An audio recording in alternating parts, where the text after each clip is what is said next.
Hey everybody, I'm Reid Brown. We were going to do an interview tonight for the Braaappp, but it's getting kind of late and we wanted to go riding. So we got some lights on our bikes and we're going to hit the road and go out to Tillamook and roost some fire roads. Braaappp.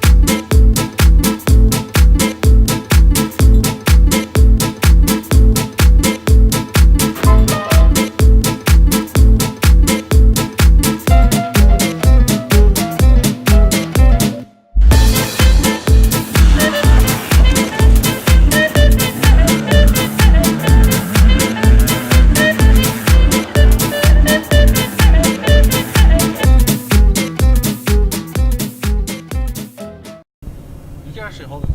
I can hold the microphone up. Yeah. So last weekend was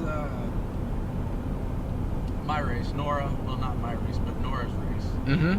I know insight on that one, but you haven't been there for a while. Right. You didn't race it last year. What were you looking for? Like, it looked like the weather was gonna be just about perfect. Yeah, well, that was one of the big things. Is like when we used to race back at that location before it kind of got shut down for a while. It seemed like it was always either really hot and dusty, or horrible mud. I only raced there like twice when it was good conditions. Yeah. And I really wanted to race it last year, but I was just getting back from Germany from the 6 days, so I wasn't able to make it down there, and I was really bummed because the conditions were so good last year. So I saw the conditions were going to be awesome this year, and I said, I got to get down there and do this race. And especially... Did you like the two moto format, but it was two separate races, but... Right. No, I thought that was pretty cool. You know, it was kind of like a different element than what we were really used to, because each race was only an hour long, and then with like a 2-hour break in between. And, you know, with like a lot of off-road racing, you go hard on the start and you keep like a really strong pace throughout the race, but this was more on like full on as fast as you could go for an hour. And you know, most of us are at the level fitness wise where you could sprint for an hour pretty well and not really get tired. So it was like a whole other element. It's almost like a motocross pace but off-road. So I thought that was really cool. It was something kind of new, and now that I've kind of gotten more into the ISDE type races, I'm into those shorter sprints. I mean, an hour is longer than any special test will do, but really, it's like special test pace. So I got a kick out of it. I thought it was awesome. So we started off on the gate. We were originally going to do the amateur, but there's too many amateurs. So we started the experts off on the gate. How did you like that? Well, the first moto, I hadn't done a gate start in probably like 6 years, maybe 7 years, and I felt like such a novice. And I had Chris Conway lined up next to me, and he races motocross all the time. Yeah. So I'm thinking, okay, good. Well, he's gonna pull this big hole shot, and I'll just like maybe hopefully follow him around the first corner. Well, he wheelied out of the gate and like almost took out my head with his front wheel, and I don't know how he did it, but he still almost got the whole shot, or he did get the whole shot. He did, yeah. And I was dead last. I wasn't dead last. I think I was second to last around the first corner. So I was embarrassed for myself. I said, you're such a spode. And just something you never do. Like, what gear do I start in? How do I even use the clutch? Yeah. And the second moto, though, I got the whole shot. I don't know how it worked, but it was pretty cool, though, actually getting to get a good start off of the gate. I feel like I'm pretty good at them, but I just have zero practice. So it was definitely like an element. It was fun. The first race we ran it in the right direction of the motocross track. We were trying to figure out a way to reverse the course as well as run the motocross track the right direction, but it didn't turn out that way. And I heard the jumps were kind of shady in the one direction, but overall it wasn't too bad really. No, I mean, and the cool thing about Territorial is that it's a pretty tame track. You know, it's not like Albany where it's more of a supercross where you've got true doubles and triples where you'd be trying to jump off of a takeoff that is shorter than your landing. I mean, and round it off. So instead it was more like they're mostly tabletops, and then you'd run up and then just jump off the lip and then land in the flat. So really, it wasn't that bad, really.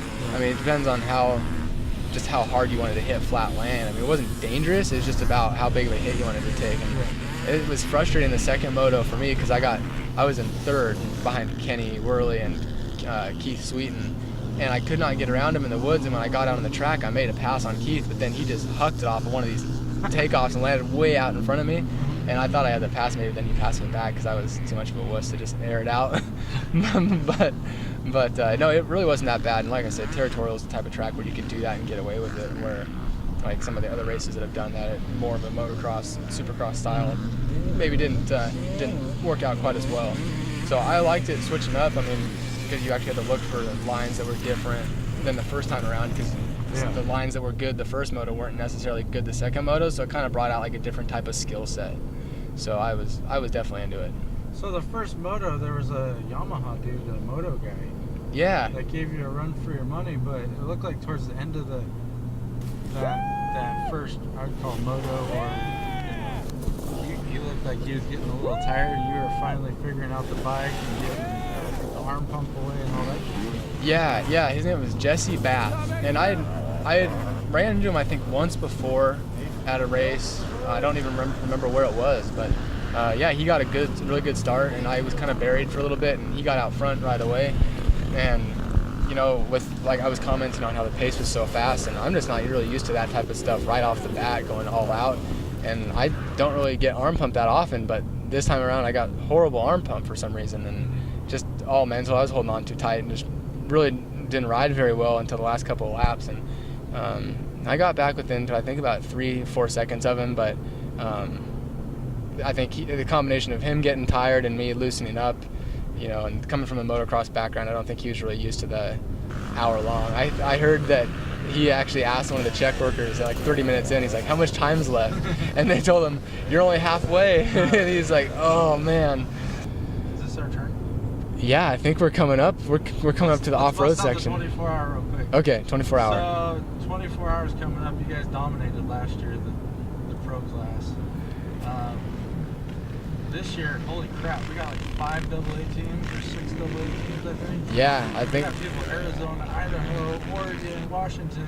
I mean, what is your expectations for this year? You know, I'd really like to win again, obviously.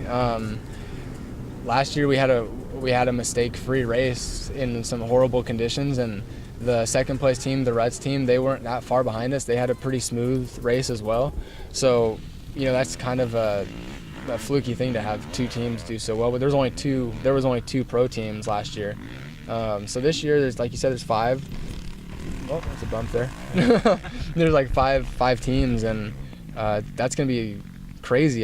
Like you said, the people from everywhere, and you know, it's funny because you try to get the fastest team you can together, but at the end of the deal, it's the fastest team probably only wins 25% of the time. It's like who can survive the night, because everyone can go fast in the day, but if you have mechanical problems, they're always associated with lights, and if you didn't do a good job prepping your bike for lights, then you can't go fast, or you end up losing laps, and you can't win if you don't do good. I've always told every race that, you know, a team I put together, that the race doesn't really start till nighttime. Exactly. Well, that's the thing. If you can be within 20 minutes at night, anything can change, because fast guys all of a sudden can get slower at night. Like, I'm not as good of a night rider as I am during the day. I mean, no one is faster, I don't think, at night as they are in the day. I want to feel like I doubt it. but you're like probably running at night. You feel like you're faster, but you're the same. Well, but you're probably closer to your normal speed than other people are, and that's the thing. If you can get good guys, because at this race there's more nighttime than daytime because of the time of year we're doing it. So if you can have a good night stretch with only a couple slow laps, not even big mistakes, just where you're way off your pace, if you can limit those and get through without mechanical issues, you'll probably have a pretty good overall finish. So for me, I'm just hoping for no mechanicals. I mean, it's cool to have the bragging rights, say, oh, I set the fastest lap time on the fastest team, but at the end of the day, what does that matter if your bike's broke down on the side of the trail? Exactly. So it's kind of like an ISDE style race where you have to have a really reliable setup, like a good solid team, solid bikes, and it kind of has to all come together perfectly if you're going to win. So I've seen Irving Powers on the Agent Orange racing team, which I put an Agent Orange racing team together with Chip Johnson. You got one of the Agent Orange guys on your team. Yeah. That dude, I mean, I heard about him, but holy smokes, that guy can haul butt. But I don't know if he can ride at night. I have no idea. We talked a little bit, and he said that he was going to get some night riding in before he came up, and that's kind of the best you can do, because unless you're going to dedicate yourself to riding at night all year, it's kind of like, oh, 24 hours coming up in a month, let's do some night riding to get ready. So yeah, he's a top 5 hare and hound rider, and really fast, so I'm excited to have him on our team. No Tiger Lacey this year? No Tiger, which is kind of weird. This is the first time I've done it with motorsport without him on the team, and he's kind of a regular.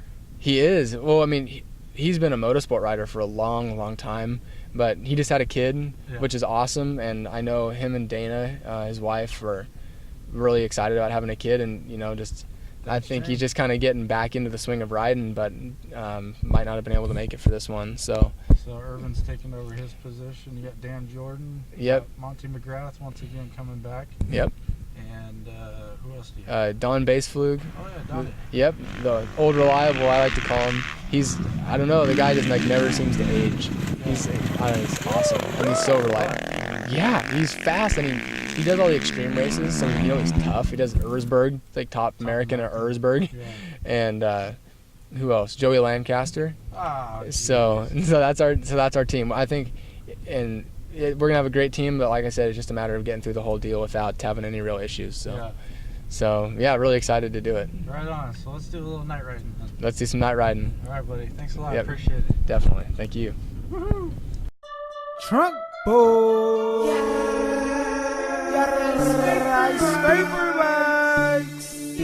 You see it. 22, 24s and up. Let's get it. I'm moving on my scraper bike. I'm cruising on my scraper bike. My scraper bike go hard. I don't need no cord. Smashing on my scraper bike. Scraping on my scraper bike. Scraping on my scraper bike. On my scraper bike. On my scraper bike. On my scraper bike.